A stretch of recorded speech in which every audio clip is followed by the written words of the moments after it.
She's Katie Montgomery. He's Justin Joseph. These best friends are serving subpoenas to bad advice weekly with Wrong Way Forward. Now, here's Katy and Justin. Hi, my name is Katie Montgomery, and I'm here with my best friend, Justin Joseph, and this is the Wrong Way Forward podcast. How are you, Justin? I'm doing great. I've got heading to the mountains this weekend, and so I'm trying to get everything done. Plus, at the beginning of the year is when real estate picks up, so I'm just kind of jamming, and my dog is having issues learning how to go to the bathroom outside, so that's starting to stress me out. So other than that, everything's good. How are you? Well, I am, I don't know if you know this about me, Justin. I think you can guess it. We're expecting 26 inches of snow here on Sunday. Oh, is this that big storm? It's the big storm, and I can't stand snow. Yeah. I don't drive in it. I don't like it. People who know me know I like to walk around. I like to be out and about. This is my first weekend in a really long time where I don't have plans. I was planning to kind of roam the city, take some breaks. And, 26 inches of snow for a short person, that's almost about half of my body. So I am dreading it. And I can tell you, last night I ordered some salt. And this morning, my personal shopper, because I just wasn't going to take the car out and deal with. Usually I just put things on my back at the grocery store and walk, but salt's pretty heavy. And he wrote me and he goes, I can only find one thing of salt. As you know, there is a storm coming. And I wanted to be like, James, duh. That's why I ordered the salt. And I was talking to a personal shopper. Yeah. Well, through Target or whatever. But I was talking to a friend this morning who lives in Baltimore, and she says they can't find salt anywhere, and that people are starting to cross the border into Pennsylvania to find salt. I've heard about the storm. We have a smaller version, and I'm going to Breckenridge, but we've got the Broncos game on Sunday. And so I need to get back down here. And so I'm starting to panic that I may have to leave early, but we'll see. Justin, those are some real first world problems. Well, I'm just depressed because once this Broncos game season's over, that's my worst time of year. Like once football season's over until St. Patrick's Day is miserable. I know. But talking about first world problems, today on Wrong Way Forward, I think we're going to cover a pretty famous family and try to kind of understand, the two sides and who's the wrong way forward, So, Justin, do you want to give a little background about this family feud? Yeah, we're careful to take on culture. We're not the culturistas. We don't take on a lot of pop culture here, but we do occasionally when we think it veers and crosses over into the wrong way forward. And so this week we're taking on the Beckhams. And, of course, everyone who knows the Beckhams, I don't know, did you watch the Netflix documentary on them, Katie? I have watched, I think there's two different ones. There's one for Victoria and then one, I guess, for the Beckhams. I have kind of gone in and out. I have not watched from beginning to end. Well, I, of course, went down a rabbit hole and watched, I think there was 4 or 5 episodes. We watched them all in like an hour. Anyway, the Beckhams are an interesting family. As you know, he was a famous soccer player and started dating a Spice Girl. They've had a slew of children. They ran in the exclusive circles with the Tom Cruise crowd. Anyway, they have found themselves in a proverbial shitstorm with their son, who has gone public with allegations that basically they're not real loving parents. And Katie sent over a New York Times article if you guys want to Google it. But basically, we'll outline some of the allegations and we'll talk about why we think his response, meaning the son's response, whose name is Brooklyn, is either the right or wrong way forward. But basically, to summarize what his main issues with his parents were, I guess so he has married a heiress who's worth billions of dollars. Mm-hmm. The family does not like her, and so that he alleges that they are taking it out on him. He says that when they were getting married, the mom had committed to making a wedding dress and backed out at the last minute, leaving her without any options. He then says at the wedding, the mom tried to grind on him before the first dance, which is weird. And then basically they've been trying to ruin his relationship with his wife, who they've been together since 2022. Anyway, he also said that they're trying to make him give up rights to his last name because they're their last name. I mean, it's scorched earth, scorched earth, scorched earth, Katie. Yes, it is scorched earth. And I think, generally I have a very, fast reaction. Scorched earth strategy never works. You come off as defensive, vindictive, nasty. It doesn't put the other person, the recipient of the scorched earth strategy, it doesn't put them in a position to where they want to have a conversation and come to agreed to point of view. I think it's something that can have, disastrous effects. So it's maybe not just aimed at his parents, but he does have siblings. He has friends related. People will start to take sides. And this is something, when we say scorched earth, I mean, he's really could burn it down. So I think generally wrong way forward is the scorched earth. I think there's a few interesting questions that when I'm kind of reading casually about this issue, I'm not seeing people talk about this. And the first thing is Brooklyn is 26 years old. And Brooklyn has been in this feud with his parents for at least a year, maybe two. And I think what people forget is even though you are considered an adult at the age of 25 or 26, science has proven that your brain, particularly the part of the brain which is called the prefrontal cortex, is still developing. And your prefrontal cortex is really important. It's where we have things called executive function.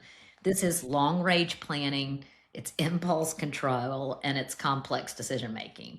And if you look at this, here's this 26-year-old. His prefrontal cortex is still developing, and very And how long clearly. does it take? Like, what does the research say? I mean, the research says fairly by your mid 20s, depending on kind of, how you're evolving, it could be into kind of your late 20s. But I think what we're seeing from him is, a lack of impulse control, right?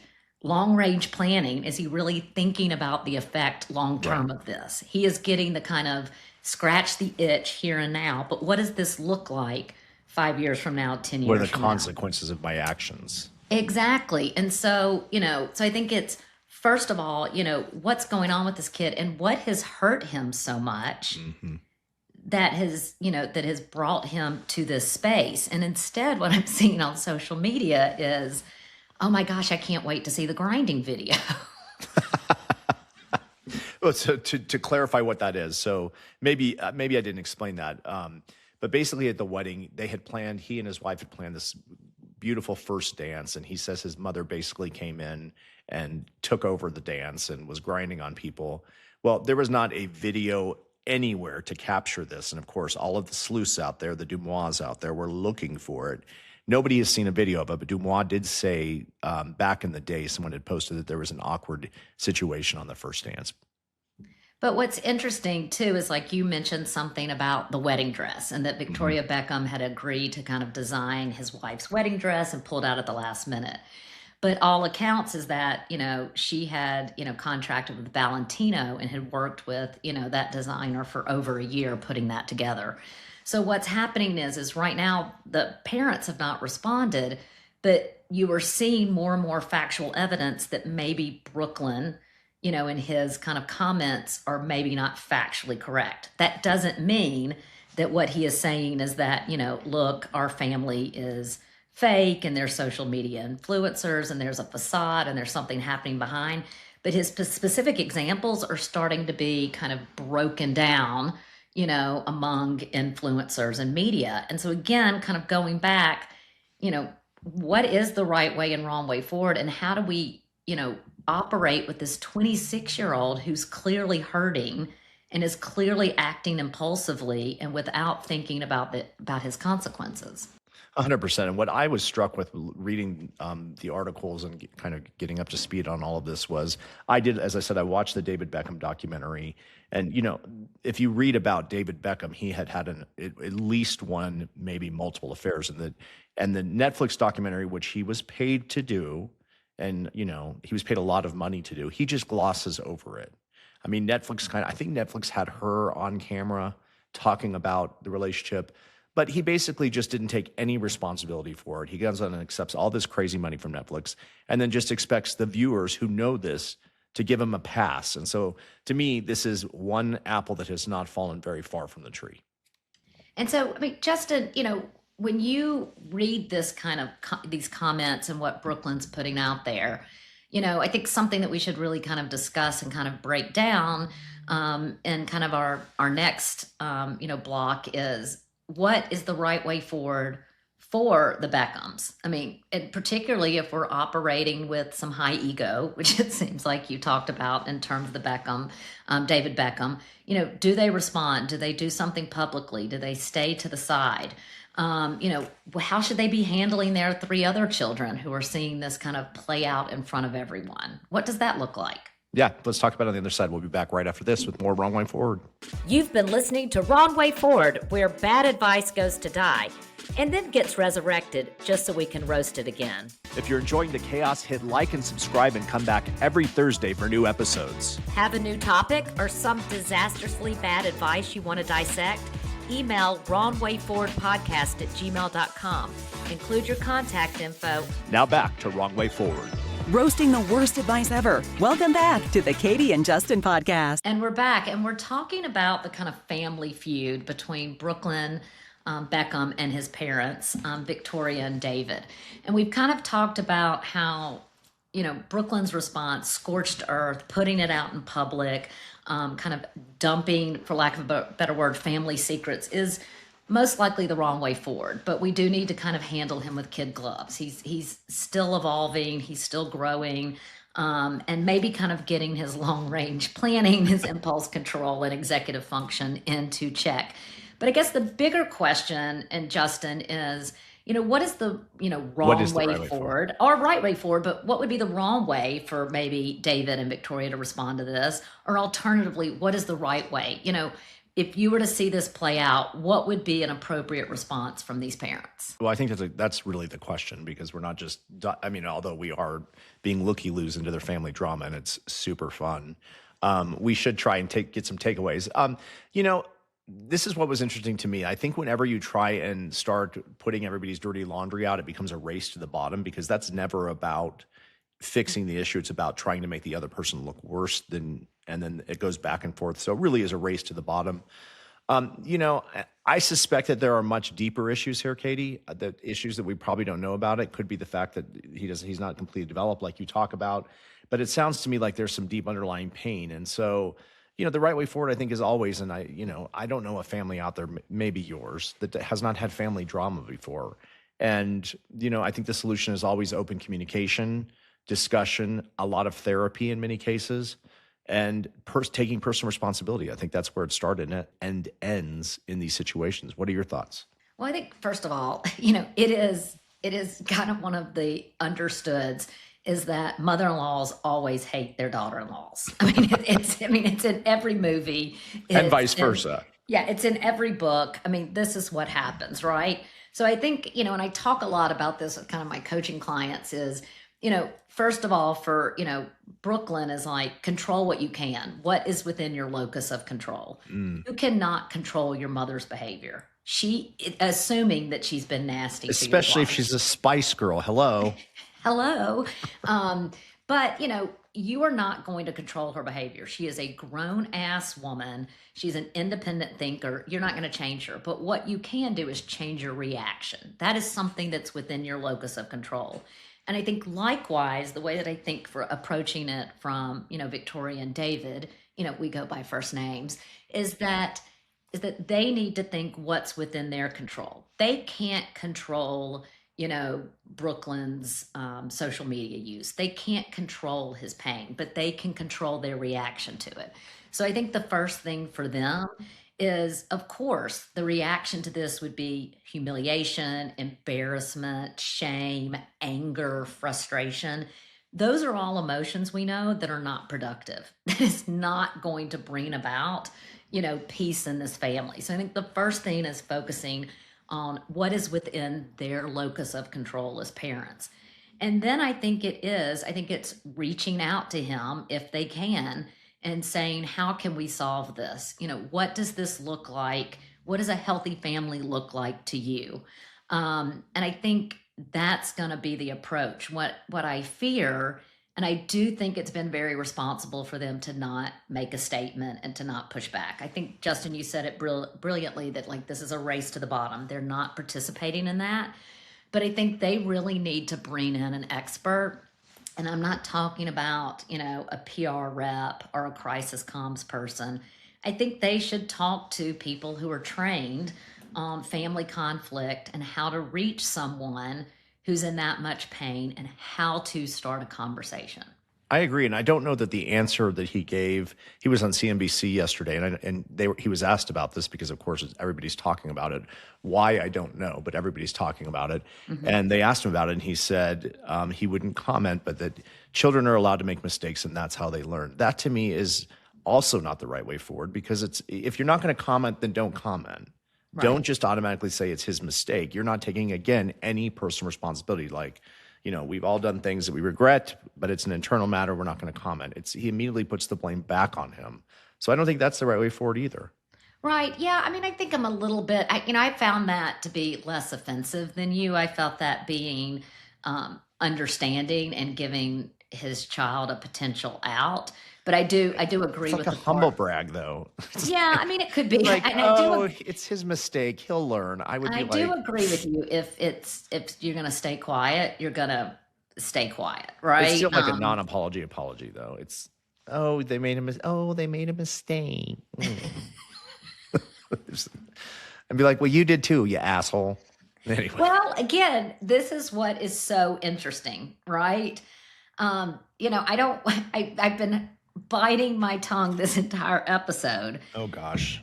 But I'm wondering if Brooklyn, and, I want to state for the record, this is a hypothesis. I am not a mental health expert, but just the scorched earth approach, but also a lot of the facts that seem to be publicly disputed. I mean, like, maybe there was a second dress being made. Now girls wear like 4 dresses during their wedding. Or certain kind of facts. I'm just wondering if this child is having kind of a mental break. But this is interesting to me because, again, we are looking at this through totally different lenses. You're looking at it a lens that's supportive of the child, and I'm looking at it a lens of the parents really messed this up, which is just how you and I, it's just so interesting that you and I approached, it's indicative how we approach everything completely differently. Well, but it also, the two things. Do you not want to hate the Beckhams a little bit? Yeah, but I'm saying two things could be true at once. They might have really screwed this kid up, and that's why he's having a mental break and using scorched earth and airing their dirty laundry. I mean, I agree. There's something going on behind. Yeah, and I don't need to see a video of Victoria Spice or Posh, whatever she's grinding. I see it in my head. It's playing over and over and over, and it's obnoxious, and I can just see her. The spotlight's not on her, and she goes. And she's so skinny. Well, of course. Like, I mean, who wants to grind with a skeleton? Well, her husband's out philandering with everyone, so she has to be. She can't even gain a peanut. See, and if my husband cheated on me, again, this is how some people are different. Some people, like my sister, when we lost our parents, she was just dropping weight right and left. Me, I was like, where's the pack of Oreos with a side of ice cream? So unlike Victoria Beckham, if my husband was philandering, I'd blow a third ass. It's so true. It's so true. What do you think about, how does this relate to like they're best friends with Prince Harry and Meghan, and I think she is awful. Well, they drive me insane. It's like, quit being tacky. It's like, your family, like I think about that all the time. Like my siblings have known me their entire lives. It is such a unique relationship. Like no one knows you better than the people who have known you since they came out of the womb. Right. And gives you more love and passes and you can. Yeah. And again, some families are really messed up and unhealthy and you need to create boundaries. But I don't think a boundary is, again, airing your public laundry in kind of scorched earth. I think it's tacky. And so it is interesting. I think it's, very fascinating that you made that correlation. And I'm sure a lot of people are. And I think let's just add another piece in here. Wealth, fame, power, lack of, everyday boundaries and restrictions can create quite a personality or quite a bit of opportunity, which might not be healthy or kind. Right. And it's interesting because you talk about someone who's got a lot of pain and hurt as Prince Harry. I mean, he obviously does. I can't imagine growing up in that family is always the number 2, literally and proverbially. I read his biography and he was, of course you did. Of course I did. Well, I listened to it at 1.5. So his British accent was very fast. Yeah, I mean, he's, definitely the second, but he's also experienced, he's had great, he's had his impact in his own way. Yeah. He's experienced love. He has experienced, he also didn't have to carry the weight of being the future king. And he also didn't have to carry the weight of being the first. So it's kind of like, everybody gets to bitch, but what's appropriate? And, again. And then he it's marries a little bit strong personality, and she just ran right over him. Yeah, well, Justin, I think you might And the get family, a few and emails. the queen. I And think you what? might get a few emails about, is that a sexist comment? I think she's a piece of work, definitely. Well, why is that? Okay, we'll take this up later. I said why that's okay to say she's a piece of work, but I said she married a strong woman and she ran right over him. That makes him weak. That's nothing. That's not a comment about her. Maybe it is. We'll talk about that on the other side. We'll be right back. Thanks for streaming Wrong Way Forward, the weekly reminder that advice is usually free for a reason. We call out bad advice wherever it hides: boardrooms, break rooms, and even book clubs. Enjoying this dumpster fire? Like, subscribe, and check back every Thursday for new episodes.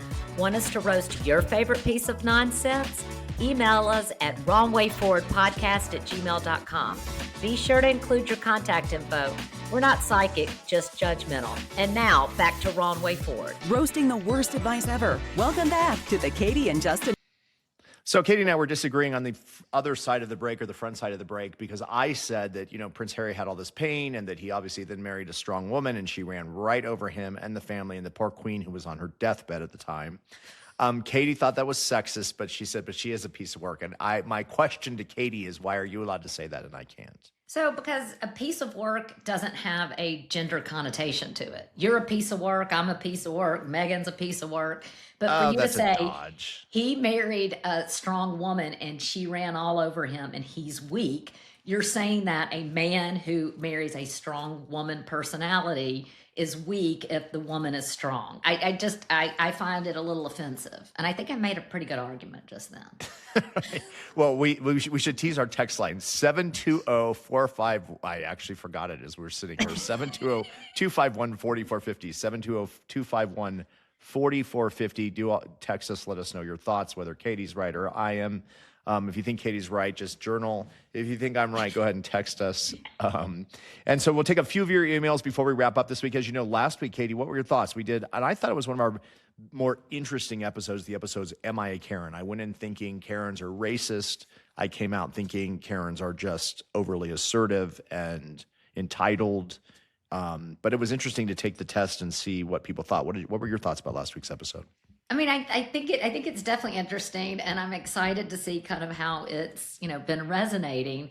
And I think everyone has this kind of deep fear of, losing control and it not landing well. And so I think that's why it's so relevant. And I think it's been interesting. I've been thinking a lot about it, because I took my nephew to a place called Silver Diner, and I take him there after he spends the night. We walk down there and we have breakfast together, and the service is horrible. It's just really horrible. And, and it's like he got his meal before I even got a cup of coffee. It's kind of ridiculous. And I just was like, the entire time I was like, Katie, don't be a Karen. Katie, don't be a Karen. And then I'm like, excuse me, do you mind if I please have a cup of coffee? And then I heard the guy across, the person came to take his order, and he goes, thanks, I've been waiting 12 years. And I was like, amen. But then I just thought to myself, well, she just feels like crap and she's not going to change anything. And, and now it's just awkward. And so then I felt really virtuous for keeping it together. And then I'm like, well, that's probably Karen behavior. So now it's gotten too much in my head. But I'd love to hear what do the viewers think? Well, this one speaks to that. Someone wrote in and said, I thought this episode was going to help me reflect on my behavior in restaurants, as did I, viewer. Instead, I learned about men's spanks, points hoarding during grief, and that my entire personality might be weaponized entitlement. I don't like what this podcast is doing to me, but I will keep listening. We also had this one. Go ahead. My response to that is, thanks. Keep listening. Yeah. I turned on this episode while sitting in a Starbucks drive-thru. By minute 3, I realized I was absolutely a Karen, because I was already annoyed that the barista said no worries instead of apologizing. Also, Katy describing escalation as a hobby felt extremely personal. I don't escalate because I'm angry. I escalate because I'm efficient. Okay, that's going to be, I'm going to put that on a t-shirt. Yeah, I mean, that sounds like you, Justin. You're like, the surfer gets one try and then I take it to the top. And then it's time to move on. And the last of your email, Katy and Justin, when Katy asked whether Karens are assholes or just hurting, I felt extremely seen. I am both. Thank you for validating my trauma while still roasting me. The podcast is basically therapy, but much meaner and much cheaper. So that's a good way to wrap up your free and mean therapy weekly here at Wrong Way Forward. Thanks for listening. Thank you. Thank you for listening. And because we're so cheap, we would like to put a little fee out there. We would love to hear from you on our email, wrongwayforwardpodcast@gmail.com. You can interact with us on YouTube, TikTok, Instagram, and Facebook. And if you haven't yet rated our podcast, we'd love to hear from you. So thanks again. All right, that's a wrap on this week's episode of Wrong Way Forward. Remember, the only thing worse than taking bad advice is giving it. If you've liked what you've heard, like, subscribe, or follow us wherever you stream podcasts. And if you've got a topic or need some advice we'll probably regret giving, email us at wrongwayforwardpodcast@gmail.com. Thanks for listening to this week's episode of Wrong Way Forward.